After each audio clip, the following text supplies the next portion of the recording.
All right, let's start. So first, let's do a recap of last time and see if you guys have any questions.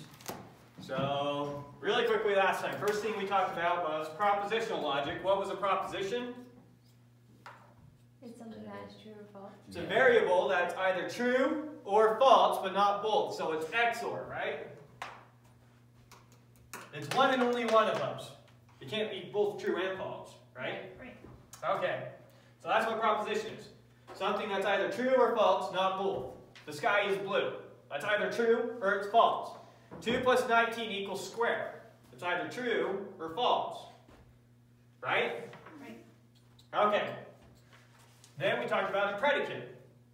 What's a predicate? It is. It's a proposition valued function. You give it some number of variables and it turns into a proposition, right? Is blue is a predicate. When we plug in the sky to the is blue predicate, we get true. When we plug in this desk to the is blue predicate, we get false. So it's a function that turns a variable into a proposition. It takes variables and constructs a proposition from them. So you're used to the less than predicate.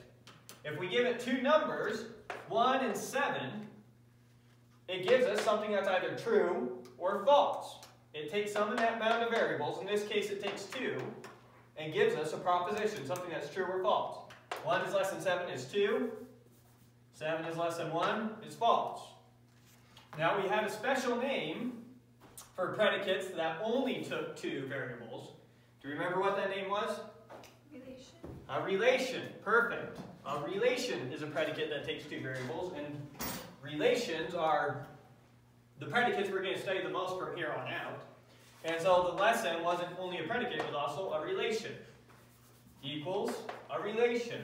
Greater than or equal to a relation. Congruent, a relation. Congruent takes 2 shapes and spits out either true or false. Either 2 triangles are congruent or they're not congruent. The statement's true or it's false. So predicates, relations, you give them some amount of variables, however many they need, and it spits out true or false. Right? So any questions about propositions or predicates so far? Okay, so we had, well, next we talked about logic operators. Logic operators work just like operators do on numbers. When I take the plus operator on numbers, it takes 2 numbers and it spits out a number. That's called a binary operator when it takes 2 and spits out 1. Square root takes 1 number and spits out 1 number. That's a unary operator. So we also had some unary and binary operators with propositions that we were interested in. The first one, remember what this one's called? Not. Not. It's the not operator. It takes truths, turns them into falses, and it takes falses and turns them into truths, right? Right. Not true is false, not false is true. True story. Not false story. All right, and. I should have asked you first. This one is the and symbol.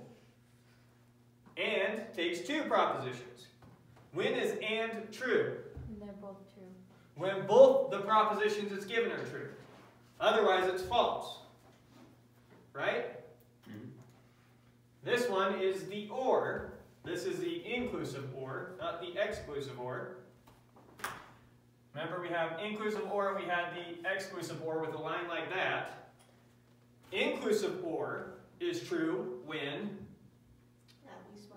at least one of them is true. Exclusive or is true when only both of them. one and only one is true. Yeah. At least one is true. One and only one is true. Oh. Right? Okay. The implication arrow. Do you remember when this one's true? This one we should probably write out real quick. X, Y, X implies Y. Let's draw the truth table real quick so we can have false, true, we can have true, false, we can have true, true, we can have false, false. Right? False implies true is? True. True. False. False antecedent. Oh, right. Always true. Okay. Always going to get confused by these. True implies false is? False. False. True implies true is? True. And then the last one's false, right? True. It's true. Okay. That's a true. So yeah, the implication arrow, that's the most unintuitive of the ones we're going to use consistently. And then the last one, the back and forth arrow, is logically equivalent. And this one's true when what? Both cases. Implies each other. When they both imply each other is one way to think about it. If x implies y and y implies x, it's true. Or when they both have the same value. If they're both true, it's true. And if they're both false, it's true. If the values are different, it's false. Values are the same, it's true. Make sense? And then finally we had our quantifiers. Remember this? What's this? For all. For all, it's our universal quantifier. What's this? There exists. There exists. It's our existential quantifier. And then what's this? Only one exists. One and only one. There exists a unique, there exists one and only one. Perfect. So do we have any questions on what we did last time before we continue? Nothing? Alright, then let's move forward. Okay, so the next part that we're going to talk about is axiomatic systems. First I'm going to try and give you like a high-level intuition for what we mean by an axiomatic system and how we use them, and then we'll go through it more rigorously. So, pick any field of math you want. I typically use geometry as the example just because that's one that you're probably most familiar with, where you were actually given axioms, or what do they call them? Postulates. Postulates, thank you. Axioms, postulates, same thing. So, how does a field of math typically work? In a field of math, you typically start out with some list of axioms or postulates, same thing. In this case, my picture, we start with 4 axioms. And those axioms are going to have words or terms in them that don't have a definition. Those are called undefined terms. What do they mean? We don't know. We don't give them a definition. Their meaning is captured in the axioms. So, for example, if you do use Hilbert's axioms in geometry, you never define what a point is. You never define what a line is. You know that a line has 2 points. You know that's a relationship between them. But you never define what exactly you mean by a line and what exactly you mean by a point. And we can't define all our terms. There's a reason that we can't define all our terms. Imagine that I gave you a French dictionary and I said, here you go, learn French. How can you get started? Every time you go to look up a word, it's in terms of French words. You can go and look up all those French words, but you're just going to get more French words. You can't ever get started if you try and always define everything. You need to start out with some given words that we're just going to say, okay, we're going to use these, and build our way up from there. Make sense? Same thing with the axioms. The axioms are going to have some undefined terms. We don't know what they mean in terms of a definition. Their meaning comes from the axioms. The axioms somehow relate them to each other. And that's the only meaning that they get. From there on out, we use our axioms to define new words, new terms that we want. And we'll see some of that in action today. So you have your axioms. Your axioms have to use undefined terms. Then you can use the terms in your axioms to come up with new definitions. And you can use those new words and your axioms to come up with more definitions, and you can create all the lovely words you want. But you need the starting point with your axioms. And then finally, your theorems. What are your theorems? Your theorems are the logical implications of your axioms. So if I assume that A1 is true, that might imply some other statement called T1. That's your theorem. And if I know that A2 and A3 is true, that might imply some other statement, T2. That implication is your theorem. And A4 might imply T3, there's your theorem. These two together might imply this, there's a theorem. These two together might imply this, there's a theorem. And that's how it typically works. You start out with just a few postulates or axioms, and you start looking at all their logical implications, and you get this big web. That's the field of math. If we start out with the axioms for Euclidean geometry, all of geometry is just studying the logical implications of those axioms. That's what the field is. We come up with some definitions along the way to help us talk about things, so we don't have to use big long sentences. We can use short little definitions, but in short, this is what you do in every field of math you develop. Make sense? on an intuitive level. We'll see it actually in action today. We'll start to see it in action. So, what's your definition of mathematics? What's my definition of mathematics? Yeah. Well, this is too broad, but when I'm trying to give intuition to students for what mathematics is, I say mathematics is determining the logical implications of some given set of assumptions. Okay. There needs to be some limit on what exactly those assumptions or axioms can be for it to be a field of math, but we will develop the foundation of every field of math today. Set theory. Okay. So, there's intuition for what we're doing. Now let's get started. An axiomatic system. An axiomatic system is a finite sequence of propositions, A1, A2, up to AN, called axioms. In this little pictures case, our axiomatic system was just A1, A2, A3, A4. Those 4 propositions. These are propositions, they're statements, and things that are either true or false. We're going to assume that they're true and look at their logical implications in some field. Right? That's what proposition is, or what an axiomatic system is. Now, once we have our axiomatic system, we want to start proving things. What is a proof in an axiomatic system? A proof of a proposition P in an axiomatic system is a finite sequence of propositions, Q1, Q2, Q3, or all the way up to Qn. These are just lines in your proof, is one way you can think about them. Bunch of propositions, true or false, every line in your proof. So, a proof of a proposition P is in an axiomatic system is a finite sequence of propositions, Q1, Q2 through Qn, such that the last line in your proof is what you were trying to prove, P, and for any L, this is standing for line, between 1 and the last line of your proof, one of the following is satisfied. So far we're saying a proof has to be finite, there can only be so many lines. The last line of your proof has to be what you were trying to prove, the proposition you're trying to prove. And then for any line in between, one of 3 things has to hold. Either that line has to be an axiom, so you can use the axioms whenever you want. The line has to be a tautology. What's a tautology? Something that's always true. A statement that's always true. Or this one's the most confusing of the 3.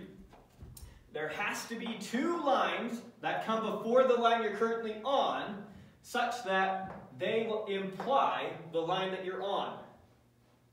Yeah. There has to be 2 lines? You can have A and B be the same thing. It can be 1 line. Okay. But in general, it's 2. So you have to be able to reference 2 earlier lines in your proof that together they logically imply the line that you're on. Those are the only 3 rules that we're allowed to use in constructing a proof. So we can make a line an axiom, we can make a line a tautology, or we can make a line a logical implication of previous lines in the proof. Does that make sense? Except 3 doesn't have to apply to an axiom, right?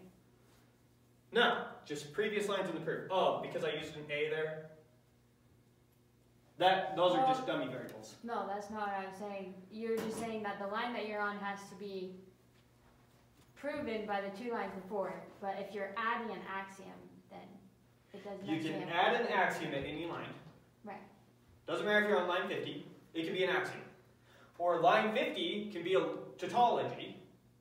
So maybe I'm just rewriting some equation a different way, simplifying. There's an example of a tautology you'll use over and over again. Or line 50 has to be logically implied by 2 earlier lines in the proof. Maybe 17 and 23 together imply 50. Right. Those are the rules for line 50. Make sense?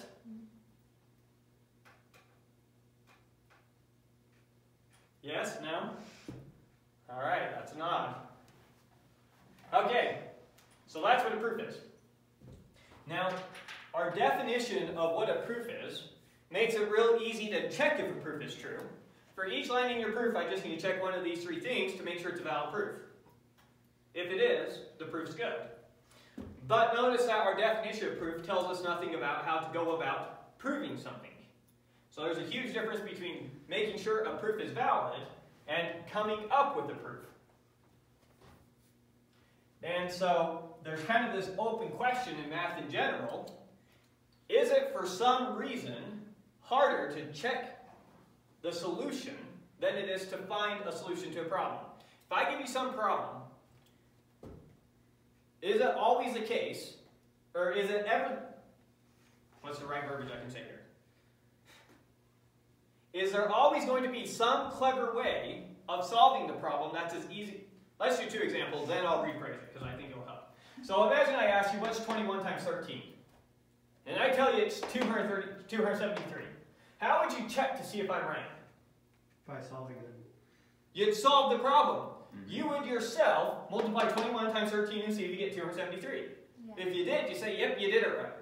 Now, imagine I gave you a completed Sudoku. So we're going to have a race between Rhoda and Leah. Rhoda, I'm going to give her a completed Sudoku. I'm going to say, check to see if this is right. Leah, I'm going to give her an empty Sudoku and say, solve the Sudoku. Who's going to be done first? Rhoda. Rhoda, it's not even close, right? So the question is it fundamentally harder to solve a Sudoku than it is to check to see if a solution to Sudoku is right? And that's an open question in math. We think, yes, it is harder. But that's essentially the question of P versus NP for those of you in computer science. And so there's this open question in math. Is there some fundamental principle out there that's just universally true that means it will always be harder to find a proof than to check a proof? And that's an open question. But it seems like it fundamentally is harder. Okay, so fundamental cycle. Moving on to consistent. What does it mean for an axiomatic system to be consistent? The intuition for a consistent axiomatic system, no, wrong thing, consistent over here, intuition. An axiomatic system is consistent if it does not allow us to prove a contradiction, right? I don't want an axiomatic system for arithmetic that says 3 plus 2 is equal to 5 and 3 plus 2 is equal to 19. Those two are contradicting each other. One saying 3 plus 2 is 5, one saying it's not 5. Those are contradictions, they can't both be true. We don't want whatever our system of arithmetic is, whatever our axioms of arithmetic are, we don't want them to allow us to show that something like 17 is equal to 5. No, that's not good. That's broken. That would be inconsistent axioms. So the intuition is an axiomatic system is consistent if it doesn't allow us to prove contradictions, to prove false statements, to prove things that shouldn't be true as true. Now, here's the actual definition, which is going to feel weird to you. An axiomatic system is consistent if there exists a proposition that cannot be proven. Your axiomatic system is consistent if there's some statement out there that you cannot prove. Why? Because if your axiomatic system did allow for contradiction, then you can prove anything. Because false implies anything you want is always true. So if your system is inconsistent, I can prove anything. I have a hard time seeing that in an actual proof. Like, give me a discrete math proof. And then We already went over this. What's the famous one? If you allow 1 to equal 0, I can prove anything you want. Well, I'm saying prove the other case, the true case, where the proposition cannot be proven. What proposition? Like, show me a proof and show me the proposition in that proof that cannot be proven. So here is a proposition that cannot be proven in math. 1 equals 0? Maybe, we don't know if that's the case. Here's a proposition that cannot be proven in logic. T is logically equivalent to F. You can't prove that in logic. Or X and not X. You can't prove that in logic. We know logic is consistent, and we'll prove logic is consistent. So we'll give you proof that logic is consistent here in a second. But make sure you understand why this is sufficient for saying that, not sufficient, necessary, sorry. Why this is necessary for saying that a system, no, sufficient, I have it right the first time. An axiomatic system is consistent if there's something out there, some statement that cannot be proven. If there's some statement I can't prove, then my system for sure does not allow contradiction. Because if it allowed a contradiction, some statement that's false, then let X be any proposition you want, and this will prove it true.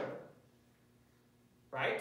I see that part. Okay, so that is why this works for saying that a system is consistent. Now we're going to prove that predicate logic is consistent. In other words, we're going to prove that you cannot prove a contradiction in logic. Now remember what a proof is. It's this thing over here. There's 3 rules that we have to follow. We have to either use an axiom, use a tautology, or use rule number 3. Now what are the axioms of logic? The axioms of logic. Yeah, what are, those of you who took logic, I'm going to start throwing stuff at you. What are the axioms of logic?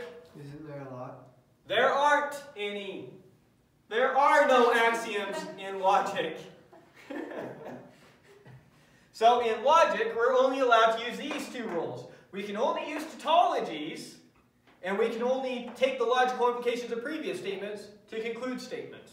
Right? Yes. Okay. So, there are no axioms. So any of our proofs in logic, we're not allowed to use rule 1. We can only use rule 2 and rule 3.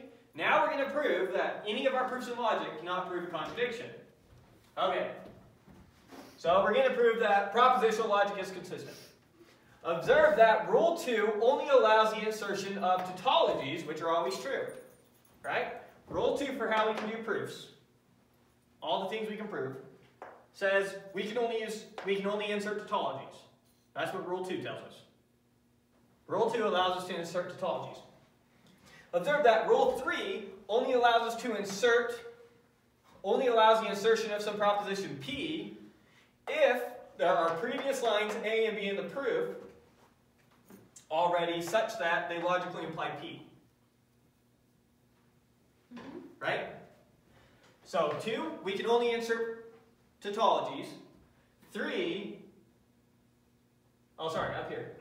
Line number 1, we can only insert tautologies. Line number 2 says, we can only insert some proposition P if it's logically implied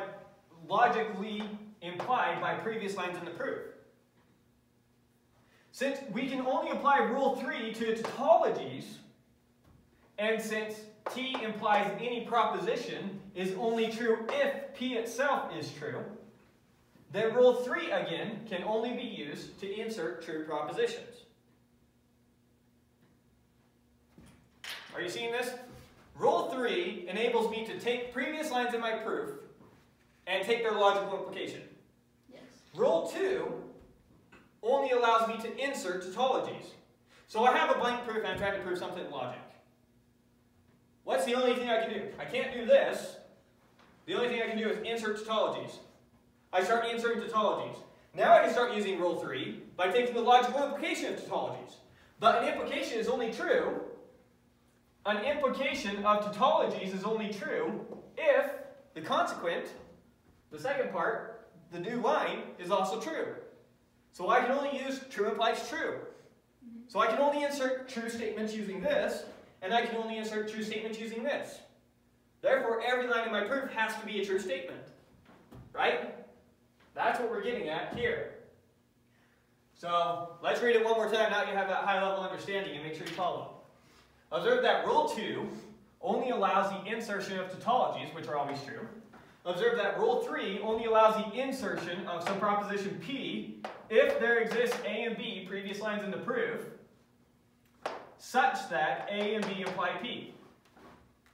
Since we can only apply rule 3 to tautologies, and since true implies anything is only true if that second part, P, is true, then rule 3 can only be used to insert true propositions.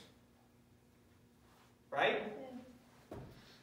Therefore, we cannot prove P and not P. Here's a proposition we can never prove because this is always false. Yeah. I can only start with tautologies, and I can only use tautologies to get true statements. I can never get a false statement.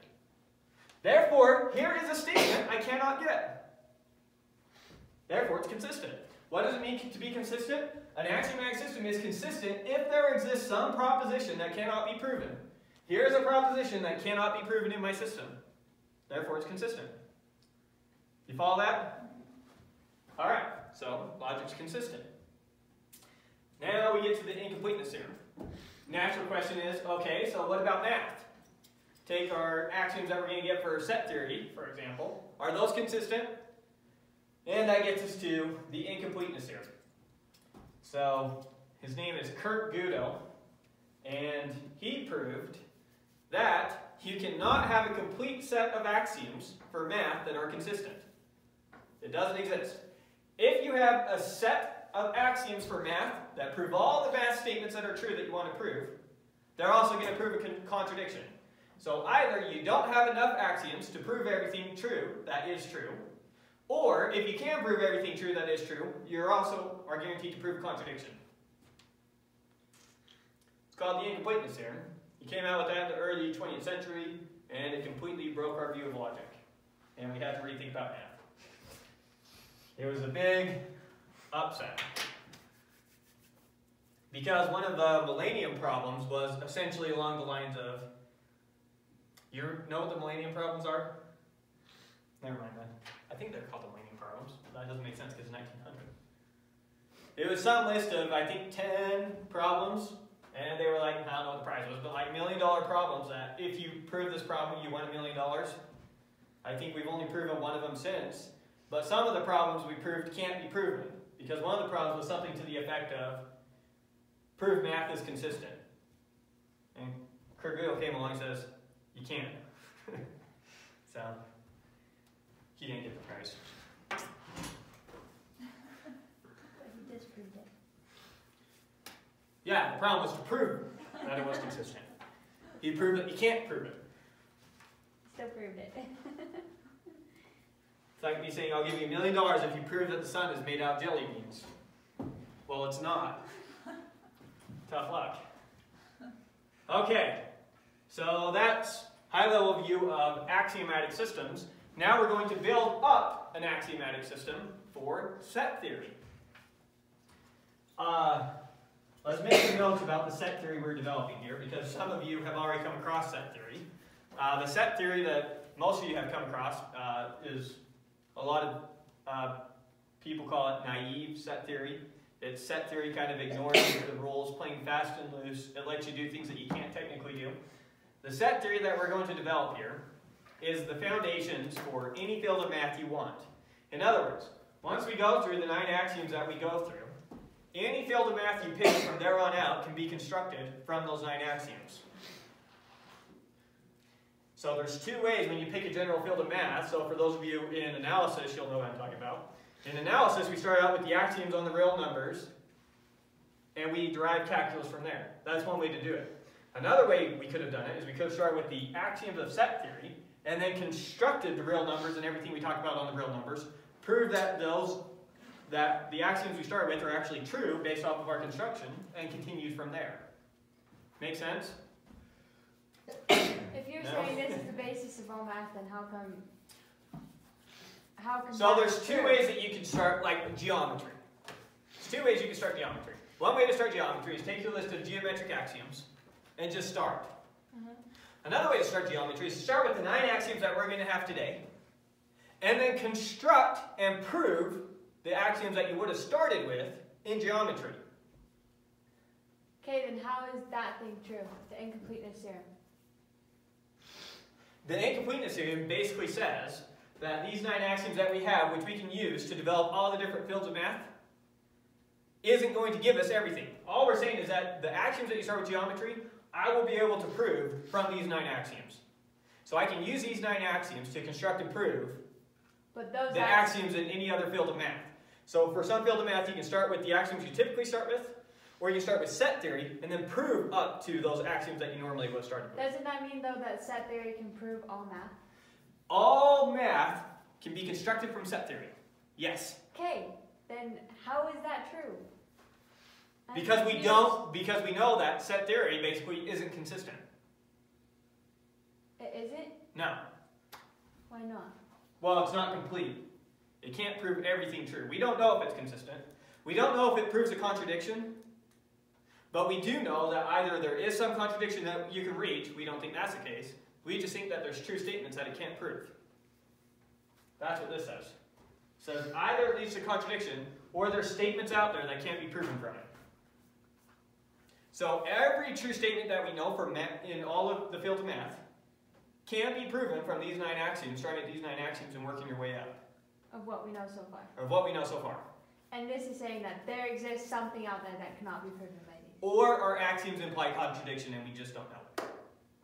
We think it's more likely the second one. You need some number theory to talk about how to do that, because you need to encode with prime numbers, and it basically comes down to prime number factorization of different mathematical statements. You could Google this and start understanding it. It's not super crazy. To get the intuition for what he did isn't that hard. Anyways, so let's start the development of axiomatic set theory. So our first axiom. Our first axiom is that the expression x something y, that right there is a relation. I'm going to read this as x in y. That gives you some intuition for what we're talking about. But make sure that you don't go crazy with your intuition and just look at what exactly the axiom gives you. So the expression x is in y is a proposition. In other words, can be evaluated to be true or false if and only if x and y are sets. X is in y is true or false if and only if x and y are sets. Another way to say this is for all sets x and y, x is in y, x or not x is in y. One and only one of these two are true if they're sets. You with me? Mm-hmm. All right. Now you might feel like this is kind of weird. Why am I not just saying that this is a proposition and leaving it at that? X is in y is true or false. Why am I saying the expression this is a proposition if and only if x and y are sets? And this was a problem that we also ran into early in the 20th century. And here's the little part, the set that kept giving us so many problems. So let's look at the set that caused problems, which led us to come up with this axiom. Let U be the set of all sets that do not contain themselves as elements. U is the set of all sets that don't contain themselves. So for every set, for every set x, if x does not contain itself, then x is in U. What are the sets in U? Nothing. The sets that don't contain themselves. So No, the set sets containing that 1 don't is in there. The set containing 1 doesn't contain the set containing 1. It just contains 1. Right? U is a set of all sets that do not contain themselves. You with me? Kind of. How can you start this out just by talking about sets if people don't know what sets are? Okay, Yeah, wonderful. that's We should have talked about this a little bit. When you come across sets in naive set theory, we'll call it, then the teacher gets up and they say something to the effect of, sets are some collection of objects. That's what they tell you. Is that what a set is? No, that's to give you intuition. What's a set? A set is an undefined term. What's that? That is an undefined term. So thank you, I should have mentioned that to begin with. We have two undefined terms in set theory. They are set. No definition for what a set is. What's a set? It's the thing that satisfies all the axioms of set theory. That's what a set is. What does that symbol mean? What's that relation? It's a relation that satisfies the axioms of set theory. That's what a relation is. What's a line? I don't know, but it's got 2 points on it. That's for sure. What's a point? I don't know, but there's 2 of them on a line. That's for sure. So what's a set? I don't know. Something that satisfies all the axioms of set theory. What does it mean for x to be in y? I don't know. Something that satisfies all the axioms of set theory. So we don't define what a set is. That's one of our undefined terms. And we don't define this relation. That's another one of our undefined terms. And then we'll construct some definitions with these things. Intuitively, so let's go back to first grade set theory. Then they'd say a set is an unordered collection of objects, something like 1, 2, square. You can put anything in here you want. Maybe I'll also put the set containing 1, 2 in there. So they say here's a set. It has 4 things in it. It has 1, it has 2, it has square, and it has a set containing 1, 2. And then they say it's true that 1 is in the set, because there it is. It's true that 2 is in the set, because there it is. It is not true that 3 is in the set because none of these elements are 3.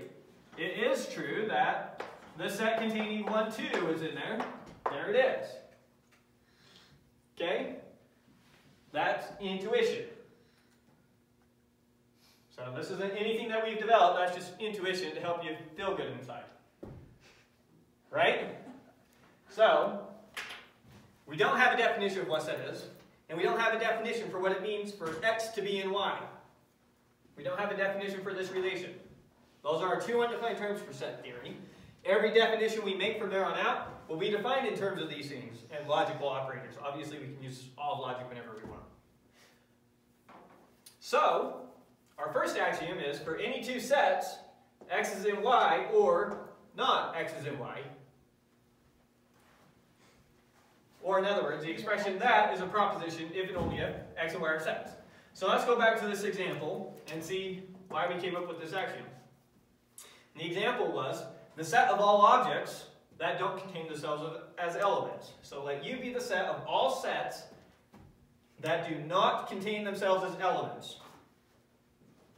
So, if x is in U, that means x does not contain x. It's not inside itself. It doesn't contain itself as an element. This set right here does not contain itself as an element. Right? Good? So, let's see what the problem is. Here's writing it out. Oh, we already went over that. For all x, if x is not in x, then x is in U. U is a set of all elements that do not contain themselves. Question now. Does U contain U? Does it contain itself? Here's the big question that gives us problems. Let's see. If U contains U, then what? U is a set of all sets that do not contain themselves. So if U contains U, then U does not contain U. Because U is a set of all elements that do not contain themselves. Yeah. So if U contains itself, then it's not in U. Because U is a set of all sets that do not contain themselves. Okay, so maybe U is not in U. Let's look at that. Well, U is a set of all sets that don't contain themselves. So if U is not in U, then U does not contain itself. Therefore, it's in U. What? What? Right. Broken. Now you see why this was giving logicians such a problem early in the 20th century. Conclusion. U is not a set. U is a set. Let's go back to this. This expression is a proposition if and only if x and y are sets. So if this is not a proposition, if this isn't true or false, then whatever you're talking about is not a set. So we cheated in how we set this up. Saying let U be the set of all sets that don't contain themselves is like saying let x be the prime number 4. 4 is not a prime number. You can't say that. Let U be the set of all sets that don't contain themselves. That's not a set. Why is it not a set? Because U and U is not a proposition. You can't call it true, you can't call it false. Make sense? So, go back to our axiom and see how it resolves this problem. The expression x is in y is a proposition if and only if x and y are sets. So if this is a proposition, x and y are sets. And if x and y are sets, this is a proposition. They have to both be sets? Yes. They can be the same set. X can be equal to y, that's fine. How can x be in U if U is not a set? Right, that's the whole point. U Saying U isn't a set. Yeah, so then You can't talk about the set of all sets that don't contain themselves. It doesn't make sense. Just like it doesn't make sense to talk about the prime number 4. so x and U is not. U and U is not a proposition, which means U is not a set. This is a proposition if and only if both these things on either side of it are sets. Yeah, so x. So since this isn't a proposition, then whatever was on either side of this thing must not have been sets. I couldn't call this true, U and U, I couldn't call it true, and I couldn't call it false. So it's not a proposition. It's not something that's either true or false. But neither is x and U. Right, well, yeah, this doesn't make sense either now, because I know that U is not a set. So X and U, yeah, that doesn't make sense, because we already know U is not a set. But this is how we knew U wasn't a set. We didn't know it from just looking at this stuff up here. Alright? So that's motivating where that first axiom comes from. Okay, so our undefined terms are a set and is a member of relation. Those of you who took geometry, congruence is an undefined term. It's an undefined relation, same thing. So if that doesn't feel weird to you, this shouldn't feel weird to you. Same thing. X is in Y. Okay. So, conclusion, U is not a set. Okay. Now that we have our two undefined terms, set and the is a member of relation, we can now come up with a bunch of definitions. So I may come up with the definition X is not in Y. What do I mean by that? I mean not X is in Y. Right? X is in Y, I know that's a proposition. So not it is still just proposition. That's what I mean by this. So this is now a relation because it's proposition valued. It's either true or false, by definition, right? I define it to be whatever that is, which is a proposition, or which is a predicate. Yeah. Good? Next one. What do I mean by X is the subset of Y? I mean for all sets A, if A is in X, then A is in Y. That's what I mean by X is a subset of Y. X is a subset of Y means for every set A, if A is in X, then A is in Y. One more note I should probably make. Right now, the way that we have things defined, and the way it's always going to be, what are the only things that can be in sets? Sets. Sets are the only things that can be in sets. So when we're down here talking about the set containing 1, the set containing 2, is this a set containing sets? Yeah. Right? You've been in a math class before where you talked about the set of numbers 1 and 2, right? That's a perfectly valid set of numbers. Doesn't that break everything we're talking about here if we're saying the only thing that can be in sets is more sets? The answer is no, because every mathematical object comes down to a set definition. I can give a set definition of what we mean by 1. I can give a set definition of what we mean by 2. I can give a set definition of what we mean by any mathematical object you give me. Make sense? Do we need to see that real quick, or should we keep going? Maybe just a small example. A small example. So typically we define 0 to be the empty set. We define 1 to be the set containing 0. Or in other words, if we write it purely in terms of set, the set's containing the empty set. We define 2, let's get this way. We define 2 to be the set containing 1 and 0, which is equal to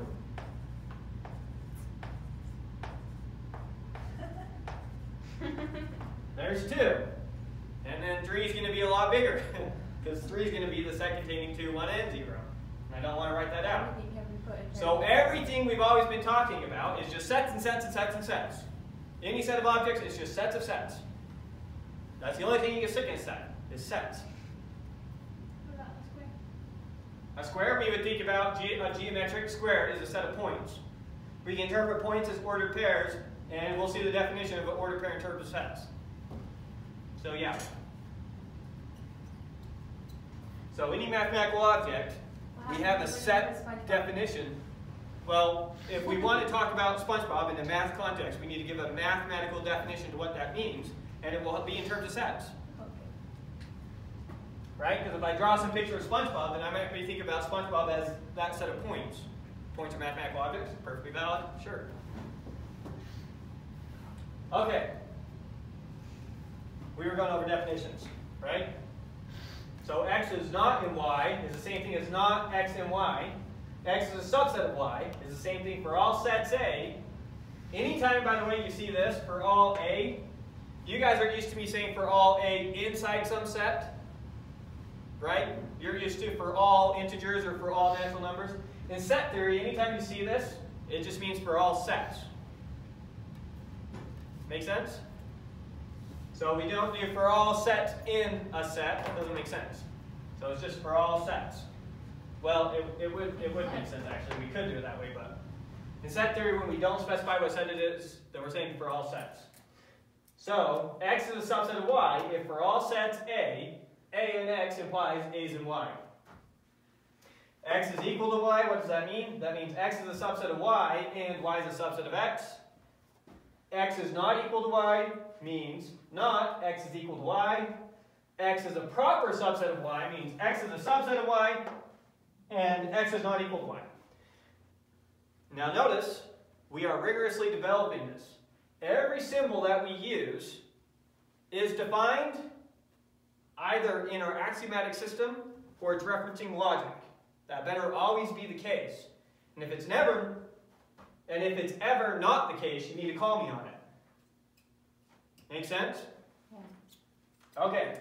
Will you go over the last one again? So x is a proper? X is a proper subset of y means x is a subset of y, but they're not the same set. Oh. Because a set is a subset of itself. If we look up here, x is always a subset of itself because everything in x is in x. So a proper subset means x is a subset of y, but they're not the same set. So let's go over a bunch of feel-good examples to see all these symbols in action. The in relation, 1 is in this set. 1 is in the set containing 1, 2. The not in relation, 1 is not in the set containing 1 and 2. This is not 1, this is not 1, so 1 is not in this set. Good? No? 1 is not in this set. Okay, let's look at the elements in this set. There's 2 elements of this set. What are they?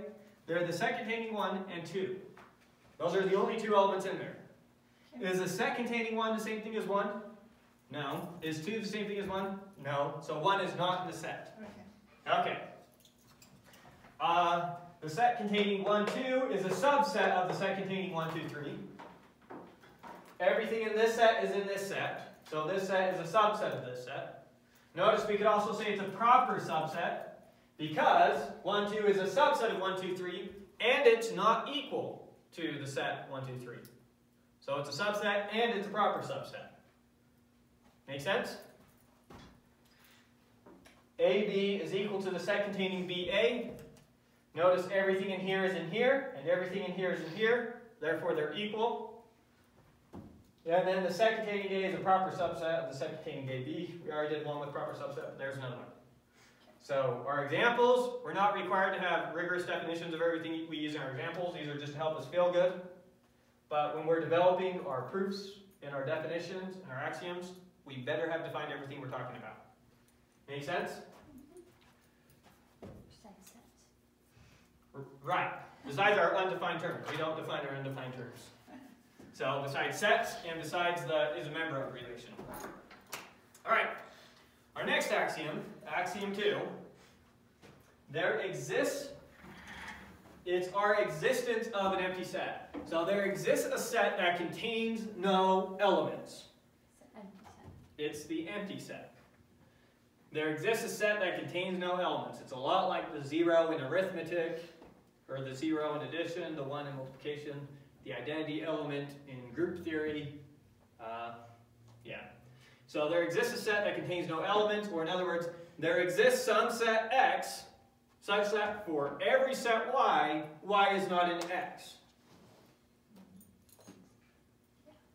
It is always the case that Y is not in X for any set Y you pick. That's what it means to be an empty set. Now we're going to prove that the empty set is unique. We're going to prove that there's only one empty set. Now there's 2 ways to do this proof. There's 2 ways to do this proof. One way is to assume that there's 2 empty sets that aren't equal and get a contradiction. That's one way to do it. That's not the way I did it. The other way to do it is to show that anytime you have 2 empty sets, they're actually the same empty set. Therefore, there's only one empty set. Does that make sense? Mm-hmm. So that's the way that we're going to prove it here. So I'm going to let x and x prime be empty sets. And I'm going to show that leads to x and x prime actually being the exact same set. So anytime you grab two empty sets, turns out you grab the same set. Therefore, there's only one empty set. Make sense? Okay. So, observe that for all y in x implies y in x prime is true, since y in x is what? False. If x is an empty set, then y in x is always false. False implies anything is always True. true, so this statement is true. Okay. So we just want to show for all y, if y is in x, then y is in x prime. Therefore, x is the subset of x prime. Right? That's our definition of subset. Let's go back and look at it. What does it mean for x to be a subset of y? X is a subset of y if this is true. If for all sets A in x implies A is in y. Right. X is a subset of x prime, since for all sets y in x implies y is in x prime. Don't let me lose you because we changed the variables. Doesn't matter what we call the variables, just stick a letter on there. Instead of A, we used y. Instead of x, we used x. Instead of y, we used x prime. X, we use X. That's right. You're getting it. Okay. So, observe that for all y in x implies y is in x prime. That's going to give us that x is a subset of x prime. Similarly, for all y in x prime implies y is in x. Therefore, x prime is a subset of x. So X is a subset of X. So I have x is a subset of x prime, and x prime is a subset of x. Therefore, they are Look at our definition right here. X is equal to y. What does that mean? It means x is a subset of y, and y is a subset of x prime. That's exactly what I have right here. Therefore, they're equal. Therefore, there's only one empty set. So since there's one and only one empty set, we can come up with a name for it now, and that's what this is. That's our symbol for the empty set. Because we get sick of writing this all the time. Especially because I'm bad at squigglies. So this is our symbol for the empty set. I don't know, you do pretty good when you're writing threes. Drives me nuts. Okay. And then, this is when you guys came in the room and interrupted my drawing. So, let's look at our next axiom. Axiom 3. Sorry, I need to find where I am in my notes. We did that. Axiom 3. Let x and y be sets. And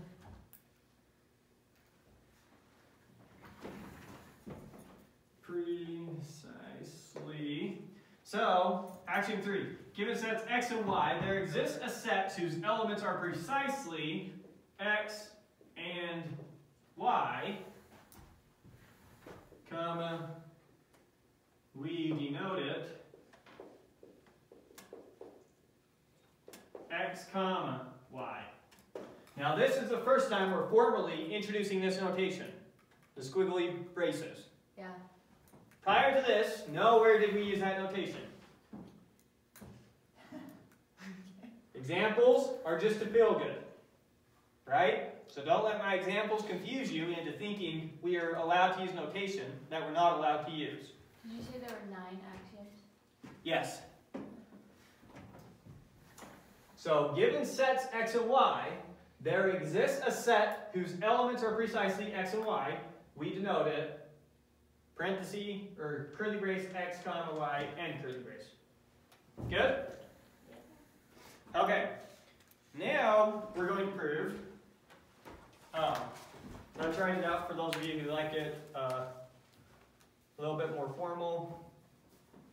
For all x, for all y, there exists M such that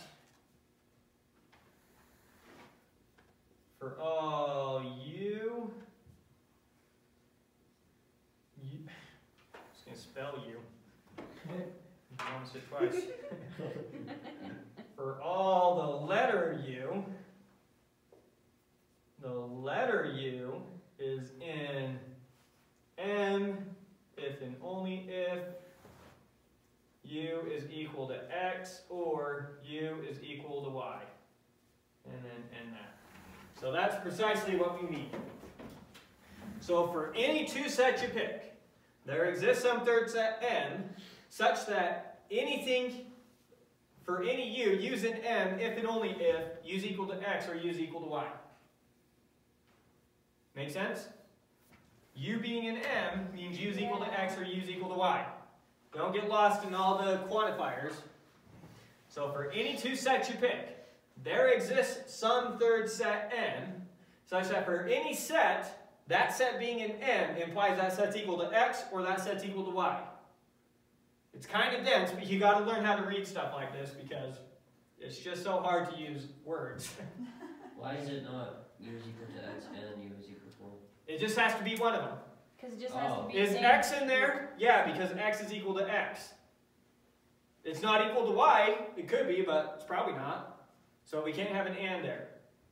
If u is equal to x or u is equal to y, then u is in m. This is our m. This is the m that this is talking about. So, I don't know. Look at that, digest it, make sure it makes sense. I know it's a little dense, but we're going to be writing stuff like this all the time, so you better absorb it. Those of you in discrete math, this is just a little taste of what's coming. It's going to get crazy. We're going to have like 20 quantifiers. Be scared. All right.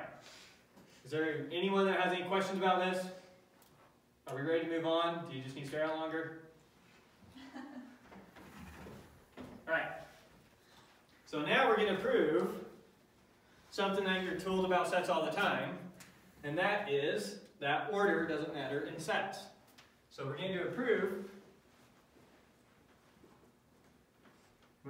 the set containing x comma y is equal to the set containing y comma x. You understand what we're proving? Yeah. We're saying that those two things denote the same set. 1. Let x and y be sets. 2.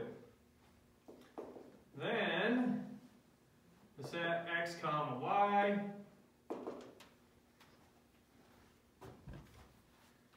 let's see how I want to say this because I can't use set builder notation.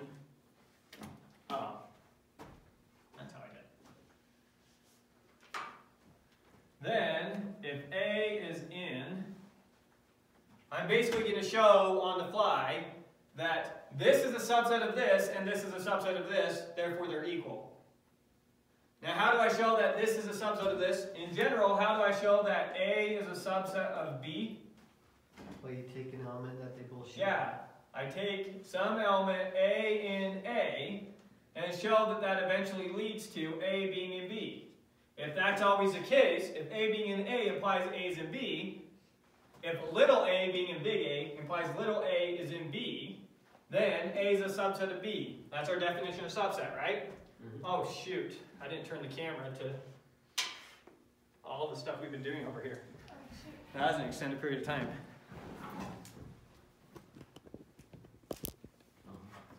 Oh no, that might be too far, I might need to move it. Do I need to? Maybe we're okay. Don't let me go off the whiteboard. From now on, I can only use whiteboard. Okay. Sorry about that. For those of you who are never going to go back and watch the lecture. I forgive you. Okay. Hey, Jake might watch it. Got it. Okay. So our definition of subset is A is a subset of B if for all A, little a and big A implies little a and big B, right? Mm-hmm. So if I can show that this is a subset of this and this is a subset of this, then they're equal. So first I'm going to grab some random element in here, x comma y, and show that implies it's also in this thing. So if I know that A is in x comma y, what do I know? Know that a is equal to x or 1. Perfect. I know A equals x or A equals y. Then if I know that, what do I know? Good A's and Y next. Wait. Almost. One more step. sentence 2 makes sense. I'm just wondering, like, what axiom you got it from? 3. That's right here. Okay. M is what we mean by this notation. The M here is that thing. So A in M is logically equivalent to A equal to X or A equal to Y. Use the fact that OR is Transitive? commutative. So that gives us A equal to Y or A equal to X, which gives us A is in at Y comma X. Right? Ah.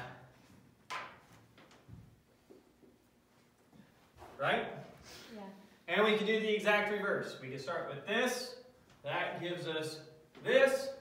That gives us this. That gives us this. Right? Mm-hmm. Nice. Therefore, can I skip straight to it or we'll spell it out? Therefore, xy is a subset of yx and yx is a subset of xy. Therefore they're equal.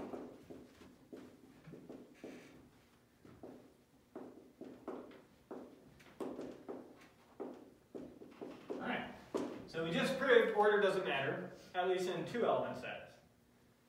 Now we just have to do it for 3 element sets, for 4 element sets, for 5 element sets, a few more after that, and we're done, right? Yeah. No. Because eventually we'll reach an element. So far we just have 2 element sets. That's all we've got. We know we have an empty set, and we know that given 2 sets, we can construct a set from that. That's all we know so far, right? So now, let's give us our axiom that enables us to build even bigger sets. Our union axiom.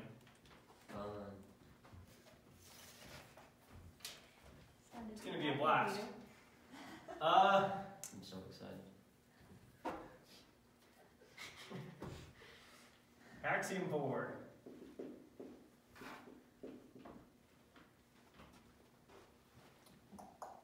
Where is it?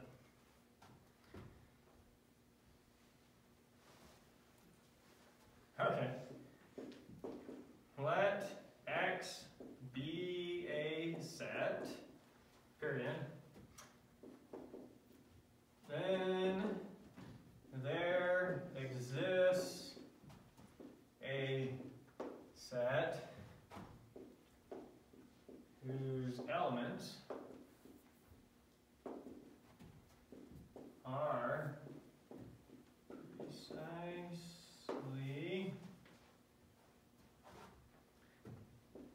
the elements of the elements of X. Yeah, I know. Let me draw it out.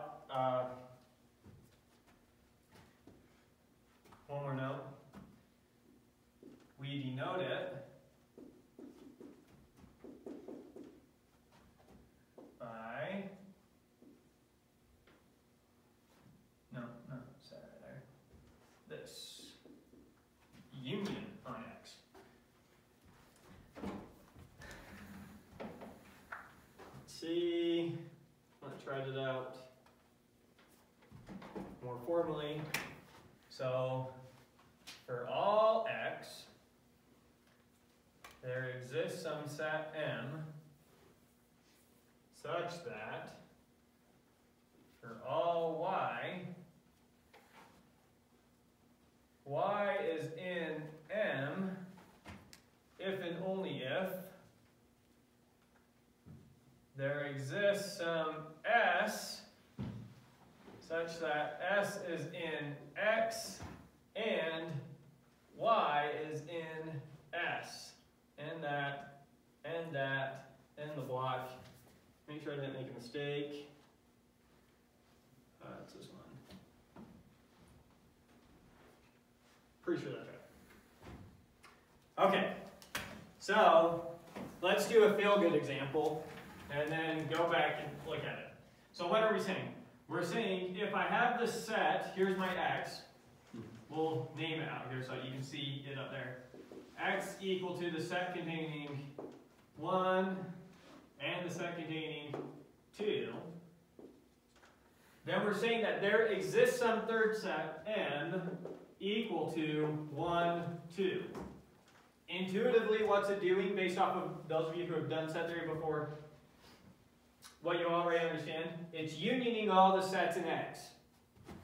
So, let's read it one more time. For any X you pick, there exists an M such that all the elements of M are elements in S where S is an element of X. For every element of M, there exists some set in X such that that element is an element of the set. Let's read it one more time in terms of the sentence. Let X be a set, like that. Then there exists a set whose elements are precisely the elements of X. And we denote it by UX. So, if X is equal to that, then the union on X is equal to 1, 2. Let's go through this dense one more time. For all X, there exists an M such that for all Y, where Y is an M, that's logically equivalent to there exists an X where An S. there exists an S where S is in X and Y is in S. Y, Yeah. let's do some more labeling. Y could be this thing. S could be this set. For all X, there exists an M such that for all Y, Y being in M implies there exists some S in X such that Y is in S. We trying to get it? Yeah. Kind of. Kind of. Maybe if you looked at it instead of your phone, you'd get it better. Alright, this is called the union axiom. Essentially, what does it say? It says if I have a set of sets, I can union them all up and it gives me a set. Making so we can make many sets. Yeah, so let's write one more a little bit more messy. So let's do the union on 1, 2, 3. Jeez, I'm done with 3. 4, 5 squared. What would this equal? Set 1, 1, 2, 4, 5 square. Right. Let's do one more feel-good example, and then we'll move on with an actual example that I need to stress.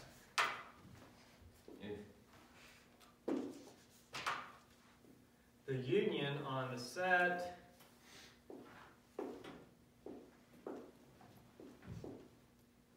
You did it. Yeah. Oh.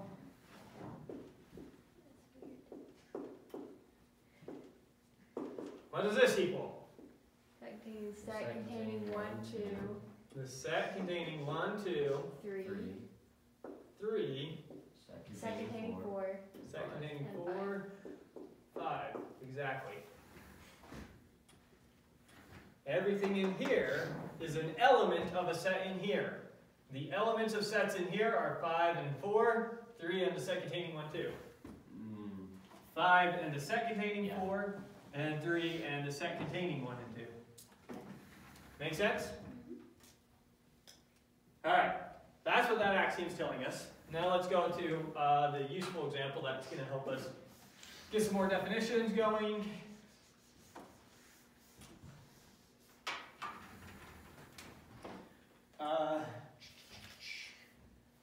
Let's see, where are we? We did that proof, that axiom. Here we are.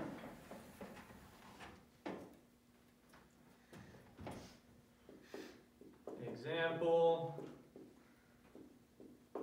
Let A, B be sets, comma,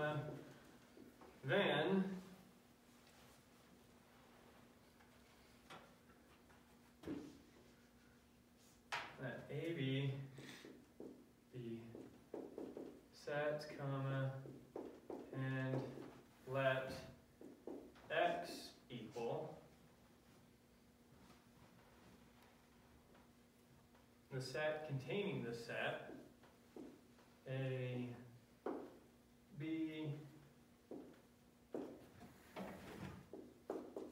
then the union of X, I don't need to write it out again, then the union of X is just the set A, B,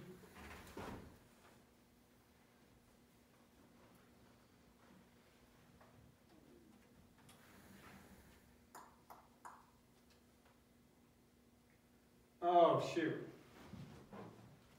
I skipped over some stuff. That one's just a side note, but one more definition I forgot to write real quick. It's a really simple definition, but basically, this is why I was so hesitant writing this. I was worried that we were doing this. How do I know that I can take a set with just an A in there? I know that I can use this notation with two sets in there. How do I know I can use that notation with one set in there? The reason I can is because this is a definition I forgot to give. So when we say a set just containing X, we define that to be the set containing X comma X. It's important that we define this notation. So far we've only had this type of notation defined. Right? We didn't know that we could do something like this. Why would the set containing X be X comma X? This is defined notation. I know what this is. Yeah. This is not defined notation. Now I just defined it. So that's what we're saying it is? Yeah, it's a definition. I'm defining this notation to be this. Now when I know that X is a set, the set containing X I now know is a set. I knew that when X and Y were sets, the set containing XY was a set. But I did not know just because X and Y are sets that the set containing X is a set. There's nothing that told me that I could do that. Okay. This definition now allows us to do that. Okay, so now if we have A and B being sets, then I know that the set containing A is a set, using this definition. I know that the set containing B is a set, using this definition. And then I know the set containing these two sets is a set, using axiom 2. Where's axiom 2? Right there. Right. Up here. Not on the other sheet. So then axiom 2 tells me this is a set. Now the union axiom is giving me this. Right? The union on this is that. Okay. So that definition is what I was held up by. The next definition that doesn't really matter yet. We can keep going.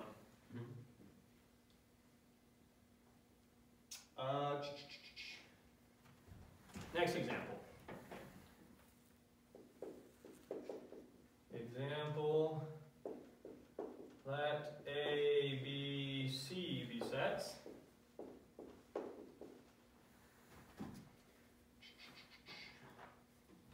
Put my comma, and let X equal the set containing the set A, B, comma, C. First question, is X a set? Yeah. Yeah, How do I know? because it has a set, comma, another set. So I know that C is a set, or the set containing C is a set because of that, and I know that the set containing A and B is a set because of axiom 2, and then I know the set containing two sets is a set, Because of axiom 2. axiom 3, or axiom 2, yeah. Thank you.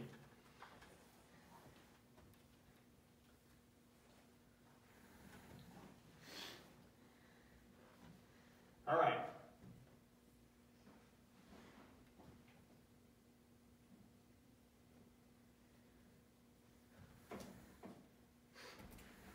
Well,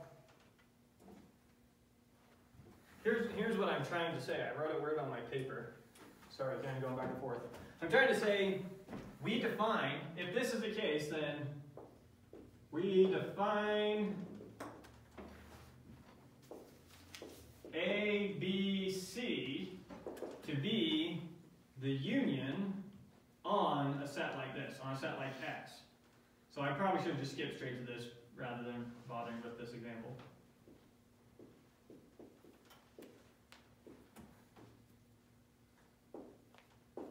So let's go over this real quick. So now I want to be able to talk about the set containing A, B, and C, and I want to be able to use three terms like this. And I want this to be a set, right? What's the set I want this to talk about? I want to talk about the union. I want this to be the union on this set, right? I want all the elements in here to be elements of the sets in here.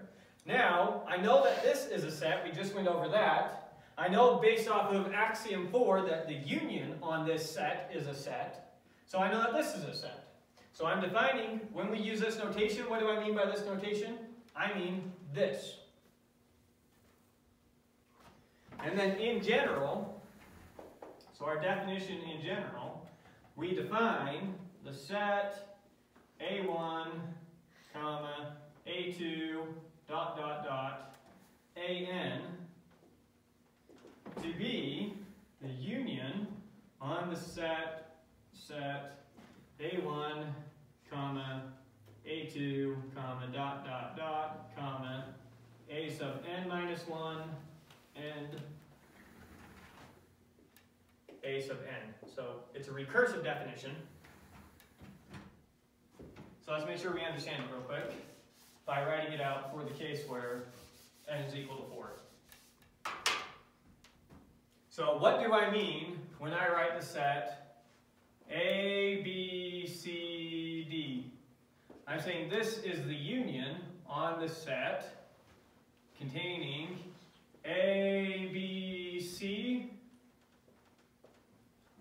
D. But wait, what does this mean? This is the union on A, B, C, D. Now everything's defined. Wait, doesn't C have to be in its own set? Thank you. You also did that on AN in your definition. Thank you. Good catches. Okay. So, notice once we get down to here, everything's defined. Yep, that's a set. Yep, that's a set. The union on those. Yep, that's a set. That's a set. The union on those. Yep, that's a set. You need one So- more outside. Oh, am I missing one? Oh, yeah, I am. It's supposed to be right. Wait, where is it supposed to be? It's This goes with this. That goes with that. That goes with that. Why are you missing one on the one? just on the very outside. Oh, right here. But this one's good, right? No, you need one on the very outside, don't you? No, I think No, it has it. he has it. How many are pointing this? How many are pointing this way? 1, 2, 3, Oh, it's on the C. 4, That's 5. why I was missing it. Okay. 1, 2, 3, 4, 5. Yep, we're good. Okay. Okay. So notice once we have it here, everything's well defined. So this was shorthand for this was shorthand for this. And you see how it generalizes. It's a recursive definition. Make sense? So now we can start using this notation to our heart's content the way that we like to. Because we know it's now defined. This is for n greater than or equal to 3. Because if n's equal to 2, we already have it, and if n's equal to 1, we already have it. Right? Don't want to lose that definition. Let me save that. That is this. So this is the case when there's one element. The case when there's two elements in there is exactly what axiom 2 gives us. And then the case when there's 3 or more elements, we use this. Now it's all well defined, so now we can use it exactly how our intuition wants to allow us to use it. All right. So that is axiom 4. And then axiom 5 is a mouthful. So maybe we'll just call it there. That way, next time I have time to write it all out because we got to go over a few definitions before axiom 5, and I don't want you to just have to stand here and watch me. So, are there any questions before we call it for today?